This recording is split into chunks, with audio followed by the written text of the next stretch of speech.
Jadi sama kayak cerita kalian berdua, ini ada seorang remaja-remaja juga yang ngelakuin hal-hal yang sengaja juga lah. Tapi dengan cara kayak nyanyiin satu lagu untuk manggil sosok-sosok. Oke. Jadi ada perempuan, kita sebut aja namanya Diva. Diva ini tuh punya kakak laki-laki, namanya tuh Rifki. Mereka tinggal di Jakarta dan mereka jadi anggota Karang Taruna. Jadi di bulan Desember sekitar tahun 2010, remaja-remaja ini tuh bikin rencana liburan di villa.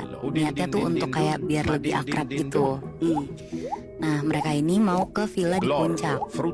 Terus pas jadwalnya dibagiin dan surat edarannya sampai ke orang tuanya si Diva sama Rifki, di situ sebenarnya orang tuanya tuh agak khawatir, kayak takut kalau Diva sama Rifki tuh macem-macem. Tapi karena nanti akan ada orang dewasa juga di sana, ada 8 orang yang jadi pendamping sama pengawas. Akhirnya mereka ikut tuh dengan syarat nggak boleh macem-macem. Singkat cerita, waktu mereka sampai di villa itu, mereka tuh ngeliat kalau misalkan villanya itu tuh luas, terus ada kolam renang juga, dan bentuk villanya tuh mencar. Jadi tengahnya tuh lapangan. Dan pembagiannya itu dibagi 3, satu villa anak cowok, satu villa panitia, dan satu lagi tuh villa perempuan. Bentuk bangunannya tuh kayak bangunan lama, dan kebanyakan hiasannya tuh dari kayu. Setelah sampai di villa masing-masing, panitia tuh pada siap-siap, dan anak-anak lain tuh pada beres-beres bawa bawaan. Sebagian panitia ada yang lagi ngobrol-ngobrol dulu, dan total yang ikut tuh akhirnya ada 8 orang. Ada Diva, Rifki, Neva, Nadia, Iqbal, Raihan, Zaki, sama Aldo. Awalnya mereka semua cuma ngobrol-ngobrol biasa sambil makan kacang, terus lama-lama kayak jadi ngobrol panjang gitu lah. Nah, pas jam 6 sore, tiba-tiba si Aldo tuh cerita. Pasti kalian pernah dengar soal isu lagu Lingsir Wengi kan, yang katanya tuh bisa ngundang hantu untuk datang. Lagu Lingsir Wengi itu sempat viral dari mulut ke mulut sampai ke sosmed juga, yang bilang kalau lagu ini tuh bisa manggil arwah datang. Akhirnya pas mereka lagi ngedengerin lagu juga dari HP-nya Zaki, tiba-tiba si Aldi tuh nyuruh buat ganti lagu. Ganti jadi lagu Lingsir Wengi. Terus ada yang ngomong kayak, udah lagunya kan serem. Terus abis itu juga ada yang ngomong, lo mau kuntilanak datang ke sini. Terus kayak, itu beneran gak sih? Akhirnya pokoknya sampai mereka nyetel lah lagu itu sambil nyanyiin bareng-bareng, diulang-ulang beberapa kali. Kayak Lingsir Wengi sliramu tuh making sirno. Terus pas lagu itu dinyanyiin, emang beneran gak ada apa-apa sih. Diva sama yang lainnya juga udah ngerasa takut dan merinding tuh. Mungkin karena suges juga kan. Karena si Diva nih emang orangnya penakut juga. Akhirnya tiba-tiba si Aldi tuh nyanyiin ke Diva terus berusaha ngeledek lah, kayak Lingsir Wengi, diulang-ulang terus-terusan. Terus si Aldi tuh ngomong, gak apa-apa udah gak usah takut. Terus akhirnya karena si Diva takut banget, Diva tuh langsung beres-beres, terus dia langsung ke kamar dia lah. Nah, dia langsung ngerapiin barang bawaannya, dilanjut istirahat, dan 30 menit kemudian ada temannya datang, namanya Neva. Dia datang, terus langsung ngajakin si Diva ini berenang. Di situ Diva nggak mau tuh, karena badannya masih ngerasa kayak capek gitu. Tapi si Neva ini tuh tetap maksa ngajak Diva buat berenang. Tapi akhirnya Diva bilang lah, ya udah, tapi aku nemenin aja ya. Akhirnya mereka ke kolam renang yang ada di dataran atas. Di sampingnya tuh ada satu rumah dari kayu, dan di luar rumah itu tuh banyak berjejer ban renang. Akhirnya Diva cuma nemenin Neva berenang sampai jam 4 sorean. Nah, Neva belum selesai, tapi dia ngebolehin si Diva balik ke villa. Dan pas dia ngelewatin villanya laki-laki, tiba-tiba dia manggil tuh kayak, woi Rifki, ade lo tuh duduk sendirian di kolam renang. Gak lama Rifki keluar kan dari villa, dia nyuruh Diva duduk dulu lah di villa bareng mereka.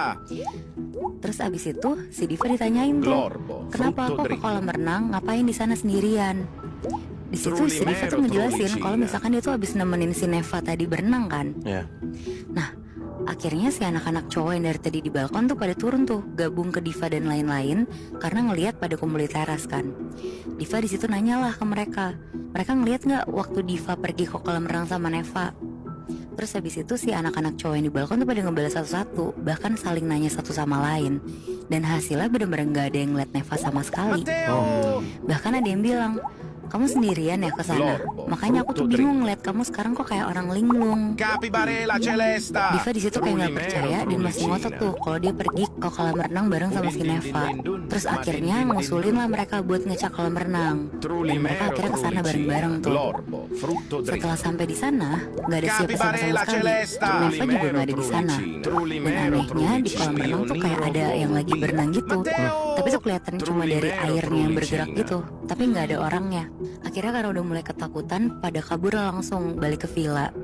Sedangkan si Diva tuh kayak agak shock gitu, dia nggak bisa gerakan. Terus akhirnya si Rifki nemenin dia lah balik ke villa yang perempuan. Nah, pas Rifki nemenin Diva di kamar, Diva tuh sekamar sama Nadia. Nadia tuh roommate-nya. Nah, pas mereka bertiga di kamar, dengan santainya Neva tuh masuk ke kamar mereka. Terus habis itu kayak badannya tuh seger. Terus dia ngomong, seger banget nih abis tidur. Kalian sempet tidur nggak? Berarti bukan Neva beneran dong di sana? Bukan. Dan di situ si Neva langsung ngajak renang juga. Di situ Diva diem aja tuh, Rifki juga ikutan diem. Dan yang ngejawab ajakan Neva itu akhirnya si Nadia, karena dia nggak tahu apa-apa kan. Dia bilang lah, enggak, besok aja. Terus si Neva bilang ya udah besok jam 10 kita berenang ya. Nah si Rifki tuh disitu tahu tuh posisinya kalau si Diva tuh takut banget. Akhirnya dia nepok-nepok kepalanya, terus nyuruh Diva tiduran lagi. Gak lama Rifki baliklah ke villanya, terus minta tolong ke Nadia supaya ngejagain si Diva. Di situ Diva juga belum berani ngasih Nadia tuh, karena kan dia nggak mau si Nadia ketakutan juga kan. Gak lama Diva ketiduran, sampai yang ada di villa tuh cuma si Diva sendiri pas dia kebangun. Karena pas Diva manggil-manggil Nadia, gak ada jawaban sama sekali. Diva mulai ngerasa aneh tuh, pas denger dari luar kamar, dia tuh ngedenger kayak ada suara perempuan senandung. Mungkin si Nadia kan dia mikirnya. Tapi pas dipikir-pikir lagi sama dia, senandungnya kok agak aneh ya. Senandungnya tuh kayak lagu yang dia kenal gitu. Dan di situ Diva tuh baru sadar kalau ternyata itu tuh lagu Lingsir Wengi. Seketika Diva langsung jalan lah keluar kamar buat mastiin. Nadia kamu nyanyi, tapi nggak ada jawaban sama sekali. Diva balik tuh masuk kamar, perasaannya aneh banget. Dan lagi-lagi suara senandung itu tuh kedengeran lagi. Lingsir Wengi. Terus Diva langsung nutup mukanya pakai selimut. Terus tiba-tiba dari samping kamar itu ada yang nyanyi lagu itu lagi. Suara nyanyian perempuan itu tuh kedengeran lagi. Dia berusaha meremin matanya doang. Habis itu dia langsung ngasih Diva tuh, karena gak bisa tidur, dia langsung bangun. Terus dari balik jendela si Diva nih ngeliat ke atas pohon rambutan, karena di depannya tuh ada pohon rambutan. Di atas pohon itu Diva tuh ngeliat ada sosok perempuan. Mukanya tuh pucat, bagian bawah matanya hitam, lagi duduk di dahan pohon. Mukanya rambutnya tuh gimbal, mekar, terus pakai gaun putih panjang. Dan kakinya tuh kayak goyang-goyang gitu sambil nyanyiin lagu Lingsir Wengi. Sosok perempuan itu tuh masih ngelanjutin nyanyian lagunya, dan kali ini sambil natap ke arah Diva dan senyum. Senyumannya tuh lebar, gigi-giginya kelihatan runcing hitam gitu. Di situ dia tuh sadar kalau itu adalah sosok kuntilanak menunggu pohon rambutan. Langsung tuh Diva nutup gordennya, dia langsung lompat ke tempat tidur, dia teriak-teriak kayak istighfar gitu. Dan si kuntilanak ini tuh malah jadi kayak ketawa gitu, kayak hihihihi. Malah kayak seneng liatnya ya? Iya, dia seneng banget. Dan sialnya selama beberapa menit, kuntilanak itu tuh bener-bener nonstop nyanyiin lagu Lingsir Wengi. Kayak bener-bener sengaja nakut-nakutin gitu. Males banget. Akhirnya sambil nangis dan ketakutan, si Diva langsung beraniin diri lah, dia mau keluar villa aja daripada sendirian kan. Tapi karena dia ngeliat di pendopo tuh banyak kayak yang ngumpul, akhirnya dia berani lah, dia mulai lari ke sana, terus dia nutup pintu villanya. Terus habis itu kira-kira sekitar 15 menit si Diva lari, dia akhirnya ngeliat tuh pendopo lama-lama makin lama makin jauh gitu loh, kayak kok nggak nyampe-nyampe gitu. Tapi nggak lama kemudian si Diva nih ngedenger ada suara cekikikan dari atasnya dia, dan karena penasaran dia akhirnya dongak lah ke atas tuh. Di situ dia tuh ngeliat ada satu sosok kuntilanak di atas kepalanya lagi cekikikan sambil nanya, seru ya?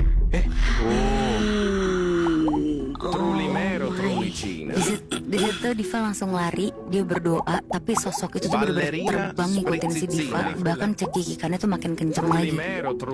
Akhirnya saking takutnya, si Diva tuh sempat teriak-teriak panggilan Rifki dan orang-orang yang ada di pendopo tuh. Tapi herannya mereka semua tuh nggak ada yang denger sama sekali. Dan disitu akhirnya si Diva pasrah sampai dia tuh jatuh, dan dia tuh baru sadar pas kebangun dia tuh udah di pendopo. Waktu mereka ngelihat si Diva tuh jatuh, perempuan-perempuan tuh langsung ngebantuin lah buat bangun. Tapi si Diva tuh bener-bener nggak bisa bangun karena dengkulnya tuh berdarah sekaligus kayak nyeri gitu rasanya. Singkat cerita, pas mereka rame-rame nanyain kondisi Diva, Rifki datang lah langsung meluk Diva. Dan seketika itu juga si Diva langsung nangis tuh buat cerita. Dan setelah selesai nangis, akhirnya semuanya tuh disuruh baliklah ke villa masing-masing. Dan malam itu tuh jadi malam yang panjang banget, karena banyak banget kejadian janggal yang terjadi di setiap villa. Pokoknya bikin semuanya tuh gak bisa tidur tenang. Nah, karena kejadian dikejar kuntilanak itu bikin si Diva ini tidur di villa panitia. Si Diva ini tidur di satu kamar dan pintu kamarnya tuh dibuka, sedangkan Rifki juga ikut pindah. Dia tidurnya di ruang tengah. Nah, jadi dari ruang tengah tuh bisa langsung ngeliat ke kamarnya Diva lah buat ngejagain. Kejadian yang dialamin itu tuh sekitar tengah malam.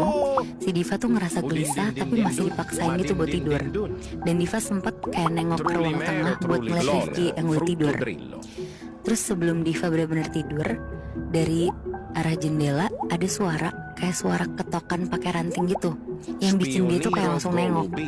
Tapi yang dia lihat tuh kayak ada sosok pocong yang lagi ngetok-ngetok jendela pakai kepalanya gitu. Sambil lagi-lagi tuh senandung lagu itu, Lingsir Wengi itu. Di situ si Diva pokoknya langsung naikin selimut, dia langsung merem lah. Dan ternyata kejadian ini tuh nggak cuma menimpa si Diva doang, tapi ada juga teman-teman yang lain juga. Nah, karena Diva pakai satu kamar villa panitia, jadinya ada sekitar kayak 4 orang panitia yang tidurnya tuh di dalam mobil di depan villa. Sekitar jam 3 pagi, mobil mereka tuh kayak kerasa goyang-goyang gitu. Dan karena itulah yang bikin 4 orang itu di mobil kebangun. Mereka saling nanya tuh karena bingung. Tapi gak lama setelah mereka ngumpulin nyawa, mereka nih ngeliat lewat jendela samping kirinya ada pocong yang dorong-dorong badannya tuh ke mobil, sampai mobilnya mereka tuh goyang-goyang semua. Dan setelah tahu alasan apa yang bikin mobil mereka goyang, mereka langsung doa dan merem tuh di situ. Tapi tetap aja tuh goyang-goyang terus sampai akhirnya mereka ya udah pasrah aja lah saking lemesnya. Dan sekitar jam 3 pagi juga ada kejadian nih di villa anak perempuan dan anak laki-laki. Yang pertama ada kejadian di villa anak perempuan. Awalnya biasa aja sampai jam 3-an. Nadia dan yang lainnya tuh mutusin buat ngumpul dan sholat bareng di ruang tengah. Sedangkan yang lagi berhalangan tuh ngumpul di kamarnya Nadia. Nah, selama mereka tinggal di ruangan sholat itu, nggak ada yang aneh nih. Sampai salah satu dari mereka sadar kalau ada sosok hitam di pojok dekat jendela. Dan karena itu lagi diem-diem ngasih tahu yang lain, akhirnya mereka dengan wajah kayak panik dan ketakutan gitu, mereka keluar lari. Dan sesampainya mereka di sana, mereka tuh diem kan. Terus ada 3 anak yang udah selesai sholat ngelihat ke teman-temannya tuh, mereka semua ketakutan dan akhirnya nanya. Setelah dijawab, tiba-tiba ada sosok anak kecil pucat lari di antara mereka semua. Dan benar-benar semuanya tuh langsung pada teriak dan langsung nubrukin semuanya tuh anak kecilnya. Dan setelah kejadian itu, Diva benar-benar tuh jadi trauma sama lagunya Lingsir Wengi. Diva sempat cerita juga tentang hal ini ke temennya yang dia percaya. Jadi menurut temennya ini, kejadian itu tuh terjadi karena Diva tuh terlalu takut sama lagu Lingsir Wengi itu. Jadi kayak rasa takutnya ini tuh dideteksi sama si kuntilanak ini. Dan kuntilanak ini tuh jadi sengaja pakai lagu Lingsir Wengi kayak jadi sebagai alat untuk nakut-nakutin Diva gitu. Jadi emang kayak jadi mancing gitu kan, mancing si kuntilanaknya ini ya. Terus akhirnya temennya Diva langsung nyaranin lah buat langsung kayak ada pembersihan gitu ke Ustadz Diva sama teman-temannya. Nah, aku mau nanya nih Teh, kalau menurut Teresa, benar nggak sih kalau lagu itu tuh bisa jadi media pemanggil arwah gitu? Kayak contohnya lagu Indang Indung atau Abdi Teh gitu. Iya, jadi lagu Lingsir Wengi kenapa identik dengan kuntilanak? Karena lagu itu pernah booming banget kan pada saat sebuah film tayang, terus lagu itu udah identik buat main kuntilanak. Padahal sebenarnya lagu Lingsir Wengi sendiri itu lagu puji-pujian gitu. Iya, justru itu agamis gitu kan, di pesantren gitu. Lagunya tuh bukan yang untuk memanggil hantu lah istilahnya. Tapi karena film itu orang udah punya sugesti, oke kalau gue nyanyi lagu ini Capibarella panggil gitu. Celesta. Dan itu tadi udah disebutin kan, karena udah identik, ya udah. Jadi mereka nangkep juga. Nah kalau lagu Upbeat teh, Frulli Frulla kenapa Spioniro, saya Matteo Sprizzina, Madin suka Din Din menyanyikan lagu itu Glorbo. ketika saya manggil anak-anak kecil yang jadi sahabat saya, karena memang dari kecil kami udah janjian gitu. Kalau kamu ingin kami datang, nyanyikan lagu itu. Karena itu adalah lagu yang kita sukai bersama-sama. Oh gitu. Saya ketika kecil tumbuh dengan mereka tuh nyanyinya lagu itu terus. Itu yang bikin jadi itu lagu jadi pengingat antara Capibarella guru teman Celesta. kami Trullimero semua. Trulli. Kejadian yang mau gue ceritain kali ini terjadi di tahun 2017. Ada satu geng anak kuliah di Bandung, ada Haris, Iqbal, sama Rio. Jadi trip mereka kali ini tuh karena mau nemenin si Iqbal yang baru aja putus sama pacarnya dan kepengen healing, tapi di alam. Akhirnya mereka berangkat nih bertiga dari Bandung ke Curug naik mobil sekitar jam 9 pagi. Sesampainya di Curug itu sekitar jam 12 siang. Nah karena si Iqbal niatnya mau healing, jadi Iqbal tuh bener-bener pengen menyendiri lah dan ngejauh dari teman-temannya ini. Dia jalan pelan-pelan, terus nggak lama pas Iqbal sadar dia tuh ngeliat ke belakang. Pas ngelihat teman-temannya tuh udah nggak kelihatan sama dia, berarti udah jauh banget kan dia jalan. Nah pas dia lagi jalan, Iqbal tuh ngelihat kayak ada gua gede banget. Terus karena dia penasaran, akhirnya dia nyobalah masuk ke gua itu. Dan pas dia ngeliat ke depan tuh kayak ada cahaya terang banget Bi. Makin masuklah dia ke dalam sambil ngikutin cahaya yang terang itu. Iqbal tuh tiba-tiba keluar dari gua itu. Sekeliling dia tuh tiba-tiba hutan. Sampai tiba-tiba dia tuh ngeliat ada kayak rumah penduduk di depan situ. Iqbal yang gak mikir akan ada rumah tuh kaget banget. Dia langsung jalan lah buat nyamperin rumah-rumah itu. Tapi ya karena Iqbal ngerasa masih terang dan dia inget jalan pulang, jadi dia santai aja lah terus jalan ngeliat ke sekitar. Dari belakang tuh tiba-tiba ada yang nyolek dia. Terus langsung lari lah ke dalam rumah yang nyolek itu tuh. Terus Iqbal tuh juga denger ada suara kayak ketawa anak kecil gitu Bi. Akhirnya diikutin lah sama Iqbal, dia masuk ke rumah itu. Sampai akhirnya suaranya tuh kenceng banget di dalam salah satu kamar. Pelan-pelan lah akhirnya dibuka sama Iqbal gagang pintunya. Pas dia buka, baru sedikit kebuka, Iqbal tuh ngeliat di dalam kamar itu tuh banyak banget tuyul Bi. Waduh, Dan semua tuyul itu tuh ngeliatin Iqbal. anjir. Iqbal langsung nutup pintu lah, dia langsung lari keluar rumah itu. Pokoknya dia bener-bener ninggalin kawasan rumah penduduk itu. Tapi dia udah lari sekenceng mungkin. Dia tuh tetap gak nemuin gua gede tempat dia keluar tadi. Bahkan ya, di kanan kirinya dia tuh kedengeran jelas ada suara ketawa-tawa. Udah bukan anak kecil lagi bahkan. Suara perempuan ketawa pun dia denger. Aduh anjing serem. Terus dia masih sendiri kan? Masih sendiri di situ. Anjing. Akhirnya dia jalan lah nyusurin hutan itu tuh pelan-pelan. Tapi Bi, suara langkah kaki di belakang Iqbal tuh makin lama makin jelas. Iqbal jalan lah makin cepet dia akhirnya. Nah tapi langkah itu tuh ikutan makin cepet juga. Dan tiba-tiba banget si Iqbal tuh ngeliat pakai matanya sendiri kalau sosok yang ngikutin dia di belakang itu tuh kayak jalan cepet banget nyalip dia ke depan. Ih fuck. Sosoknya ini tuh terang banget, perempuan pakai baju putih bersih. Nah tapi nggak tahu kenapa Iqbal tuh di sini bukannya takut, tapi malah pengen ngikutin sosok perempuan ini. Sampai akhirnya nggak lama Iqbal tuh ketemu Bi sama gua yang dicari-cari dari tadi. Dan sosok itu tuh berhenti di depan gua itu. Pas sosok perempuan itu nengok ke arah Iqbal tuh lemes banget sampai jatuh yang kayak posisi berlutut gitu. Dia kaget banget, ternyata sosok perempuan itu tuh almarhumah mamanya. Oh. Frutto dritto din din din din dun, ma din din din dun. Penguinelli cactussini. Ballerina sprizzizzina,